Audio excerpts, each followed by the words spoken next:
I don't know how to make this video. It's been a rough 24 hours. This last person to talk to Charlie Kirk, here's maybe a better vantage point of me. So I'll give you some background. I made a video maybe about a week or two ago, I think. I'll play clips so it's clear about what's going on. Oh my God. So Charlie Kirk just said that the suspected Minneapolis school shooter was trans. First Nashville, now this. How many times makes a trend? Probably the only way to do this is to have an ungodly amount of time to parse through all of the 6,000 mass shootings that have ever happened in the history of America. The man who went toe-to-toe with Charlie Kirk in that heated debate right before the gunfire at Utah Valley University has finally broken his silence. And what he said left a lot of Democrats completely stunned. Not only did he admit the tragedy shook him to the core, but he also confessed that Charlie's words made him start questioning his own beliefs. That's a twist nobody saw coming. Think about it. This guy was literally the last person to lock horns with Charlie before the shots rang out, and immediately the internet went wild. People on both sides throwing out theories that maybe, just maybe, he was somehow linked to what went down. The timing was too eerie. A tense exchange about trans issues and mass shootings, then boom! That's the kind of coincidence that had people asking hard questions. Now he's speaking out openly, pushing back on those rumors. He insists he's already spoken to investigators, and his social media has been public for anyone to see for a long time. I mean, Charlie's counting on the fact that only a psycho would do all that. Trans people are surprisingly and extremely nonviolent. Now, while I was scrolling Charlie Kirk's video, I noticed that he was touring America, and he was touring universities specifically. And one of these caught my eye because one of these is the university I'm currently going to. Obviously, that university was UVU, where I currently go to school, and I'm getting a degree in mathematics in. I'm not going to show a video of what happened, mostly because I can barely watch it. But yeah, here's what I asked. I asked, you know, how many transgender Americans have been mass shooters over the last 10 years? Too many. I said the number's 5. Counting or non-counting gang violence. Pop is heard. Shout out to CNN for fact-checking me and saying I'm right. First off, you sick psychos that think this is the answer. It's not. I don't know what else to say. It's not. It's awful, and a father doesn't have his kids anymore. Charlie had 2 kids and a wife. And like, not to make this about me, but I have 2 kids and a wife, and if my 1-year-old boy, like his 1-year-old boy, will grow up without memories of his dad, it's a tragedy, and it's hard to grapple with, and I'm part of a community that's struggling to grapple with it right now. And people have obviously pointed to the irony that the point that I was trying to make is how peaceful the left was right before he got shot. And that only makes sense if we stay peaceful.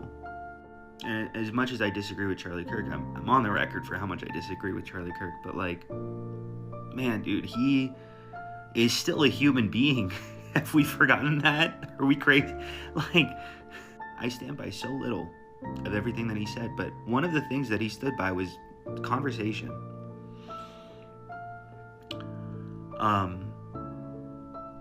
And I also if you ever feel like you want to comment with your little conspiracy theory on what happened on the event, you are not helping anything, actually. I've been talking to the police. We're good, thank you. And if you're salivating about what happened, don't.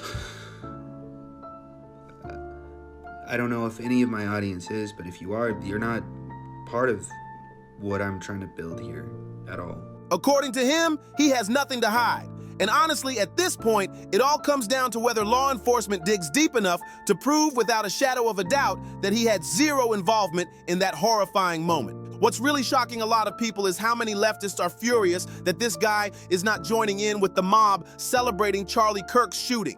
Instead of cheering along with the crowd on blue sky, he's calling out those who are rejoicing. And that has some people on the left absolutely losing it. Many assumed he'd be right there with them, clapping and cheering. but his words flipped the script. And let's not forget, just yesterday, I broke down the viral footage of that so-called mystery man, the one caught literally pumping his fist in the air, grinning ear to ear, looking almost gleeful the moment Kirk went down. Picture it. Chaos in the room, people ducking for cover, Secret Service scrambling, students and professors hitting the floor. And in the middle of all that panic, this guy looks like he's at a rock concert. That image is burned into people's minds. The fallout has been huge. Dozens of professors, staff, even administrators have already lost their jobs, including a dean at Middle Tennessee State University. Firings are stacking up left and right as more names get exposed, showing just how deep this mess really goes. But here's the twist. There are signs of unity too. Just like yesterday at Yankee Stadium, where President Trump walked into deep blue New York City and got a massive round of applause on the anniversary of 9/11. That moment showed that maybe, just maybe, people on both sides can come together when it really matters. And the biggest curveball, even the women of The View, yes, The View, one of the most radically left daytime shows on television, said something about Charlie Kirk that might just leave you stunned. I hope it doesn't have a chilling effect, whether you're left or right, on your ability to speak your mind. I know the one thing we all agree about on this table, we all share our viewpoints, and we should be able to do that without fear. Well, that's our bread and butter here, so of course it's very important. I agree with everything you're saying. Well, and also, although we don't all align with his views, what I deeply aligned with was he said, when we stop talking, that's when things get bad.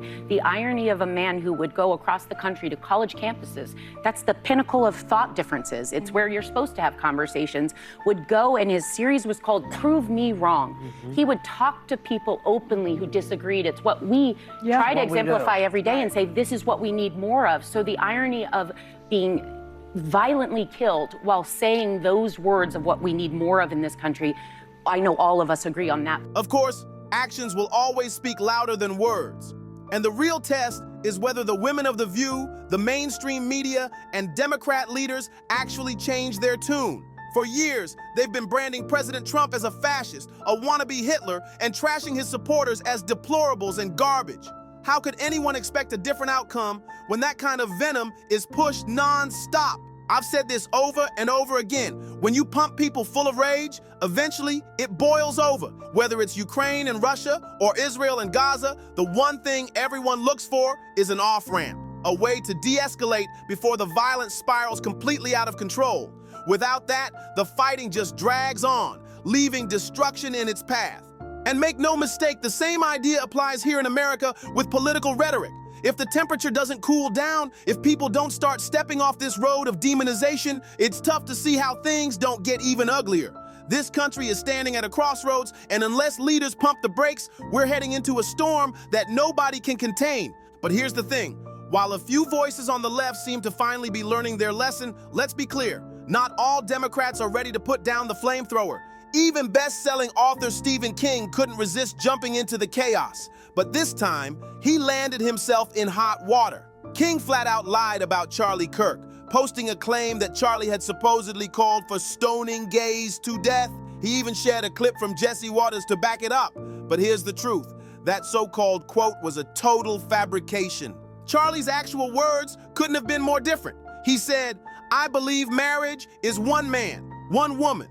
Also, gay people should be welcome in the conservative movement. As Christians, we are called to love everyone. I will always stand against people who wish to establish their own personal values as a reason to kick others out of our movement. That's the record. Not hate, not exclusion, but inclusion." When the lie blew up in his face, Stephen King backpedaled fast, deleting the tweet and issuing an apology. But that hasn't stopped the outrage. Tons of people are now saying they hope Charlie Kirk's estate takes King to court for defamation and slander. Because let's be real, spreading a lie like that about a man who can no longer defend himself, that's not just reckless, that's disgusting. And here's the kicker. Charlie Kirk has years of history proving he was welcoming toward gay individuals. In fact, at Turning Point events, there are countless moments where he made that crystal clear. Just take a look at this powerful example that shuts the lie down cold. I'm a gay conservative, and I just want to ask you, what do you have to say for people like me who kind of feel like, I guess, it's kind of hard for gay conservatives because there's not a lot of us. So, like, what do you have to say to other gay people who need to realize, like, they do have a choice? Yeah, first of all, welcome to the conservative movement. I don't think you should introduce yourself just based on your sexual No, I attractions. agree. I like because that's not who you are. I like to be thought of as a person, and For sure, you are a complete human being, and I'm sure you treat people well, and you're studying something. So I want to get away with this idea that you're gay anything. I just think that we have gone a long way in the negative direction in this country, where we act as if the most important part of your identity is what you do in the bedroom. It doesn't mean that much to me, but if you ask from a perspective as a Christian, I don't agree with that lifestyle, but politics is about addition and multiplication. I imagine you agree with a lot of what we talk about. Absolutely. Right? Strong borders, strong country, and for that, we welcome you into the conservative movement. See, that moment right there proves something the left constantly preaches but rarely practices: tolerance and empathy. Charlie Kirk showed it in action, and it stood in stark contrast to the mob mentality we've been seeing. Meanwhile, over at CNN, their spin was on full display. Commentators were trying to call conservatives hypocrites for mourning Charlie Kirk, throwing out the line, "What about the political deaths that have happened on the left?" But here's the thing. They left out one massive detail that completely changes the story. And once you see it, the whole narrative collapses. Just a couple months ago, Democratic Minnesota state representatives were assassinated. By a left-wing lunatic. No, not by a left-wing lunatic. And so I do think that They can deflect all they want, but the fact remains, the man responsible for this violence wasn't just some random figure. No, this left-wing extremist was actually appointed to work for the state of Minnesota by none other than Governor Tim Walz himself. That's the detail they desperately don't want viewers to know. So when Democrats try to dodge responsibility, just remember, the receipts don't lie, and this connection goes straight to the top. And let's not forget another bombshell detail about this guy. He was literally driving around with "No Kings" protest posters in his vehicle, and we all know what that means. "No Kings" was their way of mocking President Trump, painting him as some kind of authoritarian dictator or monarch. Now tell me, does that sound like a conservative to you? Not a chance. Everything about this points straight to the left. But here's how they're trying to spin it. The reason there wasn't as much national outrage over past political violence, they claim, is because it was happening on a statewide level. That's their excuse. But conservatives were outraged too. The difference was the left wanted to sweep it under the rug because the attacker came from their own side. That's why the coverage barely made a dent. Charlie Kirk, on the other hand, was a national figure. His reach was massive, his influence undeniable. Of course, the outrage was going to be at an entirely different level. That's not hypocrisy. That's just how public attention works when someone of high profile is attacked.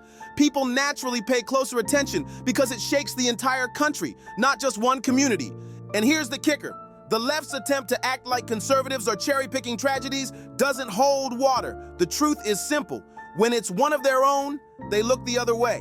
When it's someone like Charlie Kirk, suddenly they scramble, deflect, and point fingers. That's why this tragedy became a national firestorm while the other was buried in silence. At the end of the day, all of this is just my breakdown and commentary on the madness happening in America right now. But I want to hear from you. What do you think about that video from the man who was the very last person to speak to Charlie Kirk live on stage? Do you believe he came across as genuine and sincere? Or do you think he's just scrambling to save his own skin because he doesn't want to get swallowed up by an angry mob? Drop your thoughts in the comments below. I'm always curious where you stand on this. And hey, if you haven't already, do me a quick favor. Hit that thumbs up button.